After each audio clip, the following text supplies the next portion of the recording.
first time I met Monojit was on the occasion of a college picnic, which was apparently, it was said to us that it is arranged by the college authority. The first week of the college, the first weekend, I got a call from one of my batchmates who had informed me that Monojit Mishra, I was not exactly acknowledged with the name. So, or even familiar with the name at the least. So he had informed me that there is a college picnic being arranged. Monojit Mishra is one of the college authorities.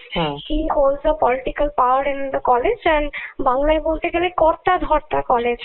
And parental consent was not an issue back in that time, at least for me, because it was informed to me that it is apparently arranged by the college authorities. I took his word verbally, and I took the parental consent, and we joined into the picnic. There were along 12 to 13 of us, including me, 14 or 15. So all of us went. The picnic location was in Baj. It was a lodge that the picnic was taking place in, and the lodge was not a regular lodge, but it came under the TMCT unit council itself. So that was the first time and instance where I met Monojit, and he had introduced himself to all of us, considering, and he also had a pretentious image of calling all of us by sisterly or brotherly kind of people. He put up an image, a false narrative or notion about him as he's a very friendly senior. So we definitely had the curiosity, at least I personally had the curiosity that where does the whole notion of 2012 pass out batch, why is a super senior holding that kind of authority or even standing on that kind of pedestal to be arranging a picnic? During the picnic session, to make it in a brief way, we reached the location, and structure-wise, it was the lodge was duplex, huge garden area extended, where the dining table was laid down to us for making the food arrangements, and also the alcohol arrangements to be notable, which was not informed to us.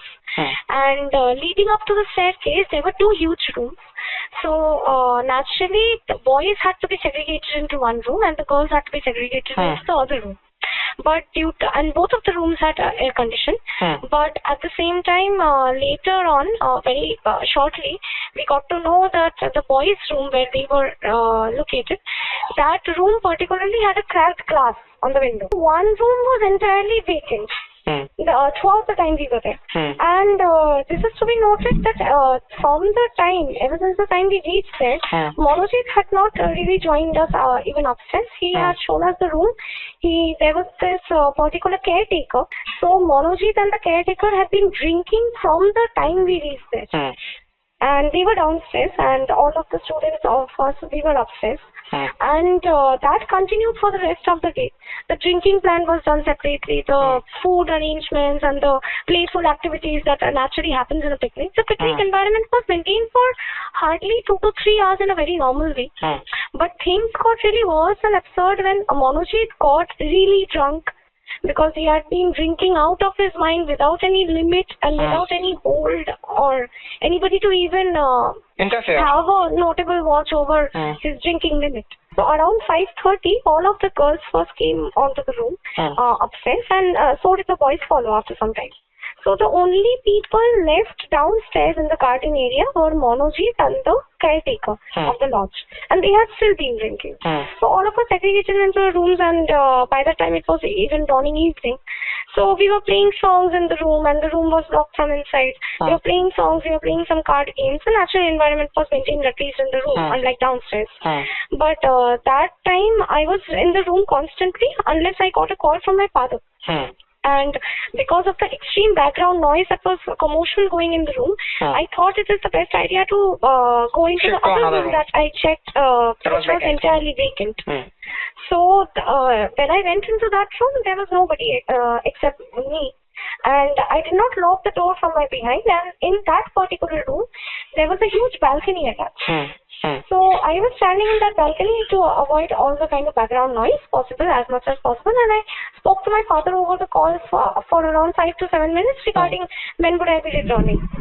So after I had finished the call, towards the end of the call, I noticed that somebody had entered into the room.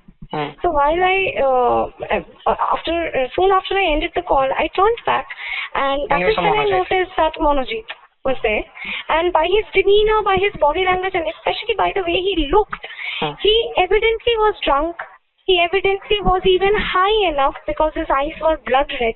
And he had been advancing towards me, opening his buttons of the shirt that he was wearing. So I told him that, Dada, don't lock the door. I really need to get out. I just came here to speak to my father over the phone. If you want to change anything, you can have the whole room to yourself. I'll just go into the other room. That is when things got worse because he looked at me in a very weird way. And the senior that was pretending all this while with a very familiar kind of attitude, with a very friendly kind of attitude, that was no more there. He started advancing towards me while opening the buttons of his shirt until he got shirtless. And then he just told me in a simple sentence that I would let you get out of the room when I want to. It is not your own wish to get out of the room. Stay here and listen to me. I got something to tell you. And I resisted. So I just ignored his question, and when I tried to get out of the door, that is when the molestation process initially began, because that is when he tried to stop me, snatched my phone from my hand and flung it across the room, enough for the phone to fall and get switched off in front of my eyes. And that is when he started dragging me. I have really long hair. So he started dragging me by my hair to the balcony. And that is when he really put enough grip to get my hands together, feet together, grip tight enough to not let me move according to my own will. And that is when he started biting on my neck hard enough. He started touching my private body parts. That included the chest, that included down my pants. And when I further started resisting, that is when he had slapped me more than twice. Literally begged him a lot of times to let me go, to get off me. But that is when he told me that if a hot person, exact words, but in another language, just in his words, a hot person like you should not be calling me Dada. And it bothers me. So if you keep calling me that, and if you keep crying like this, I will make sure that I make you cry even more. That is when I started shouting, when I realized that begging to him was not even a considerable option anymore for me to for him to let me go.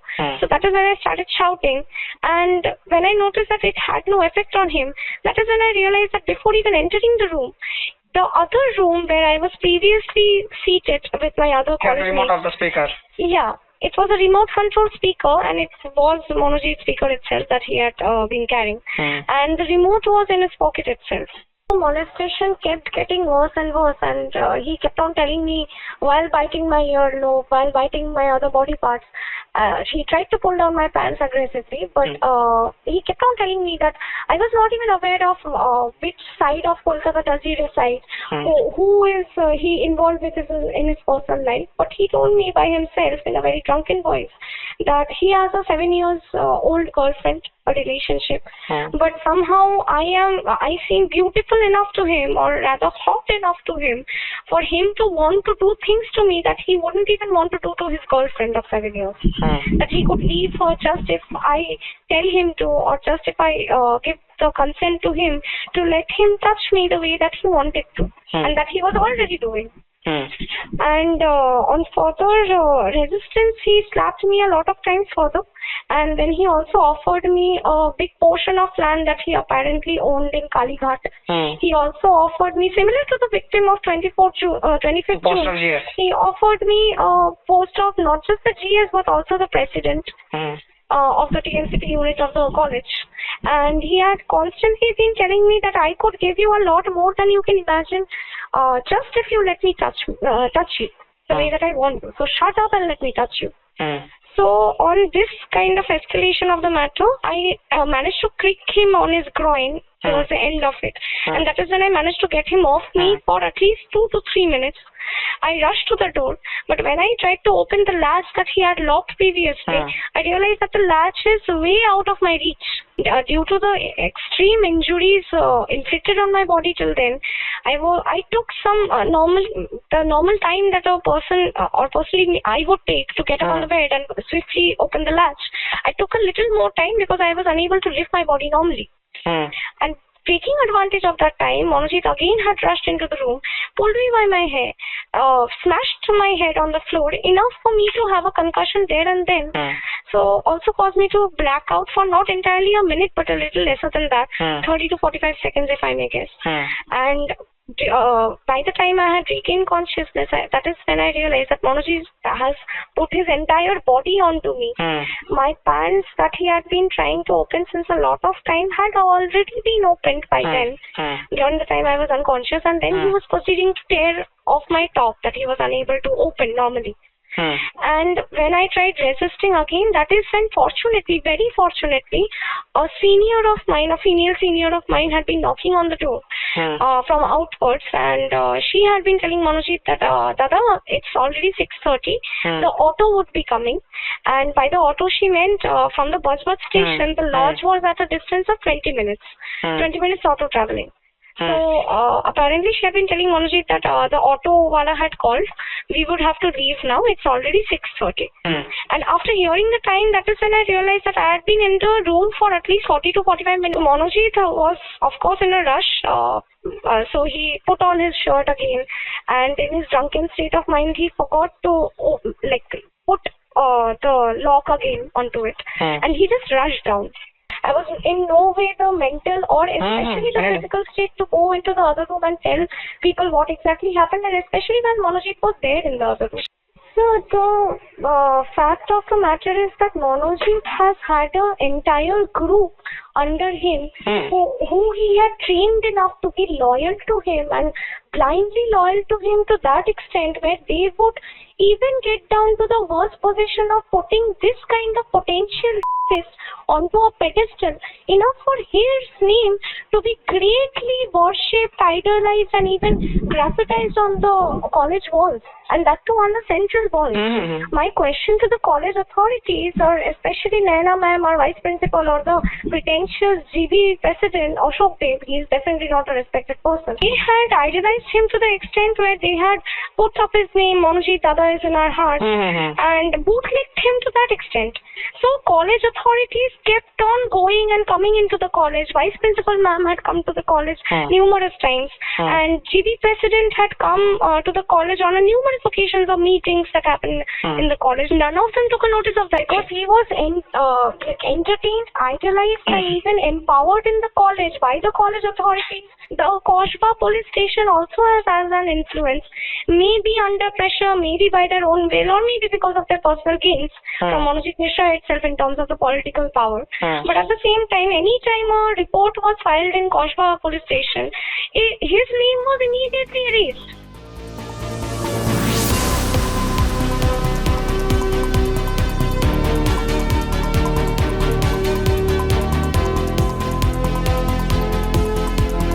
Follow করুন সংবাদ প্রতিদিন digital.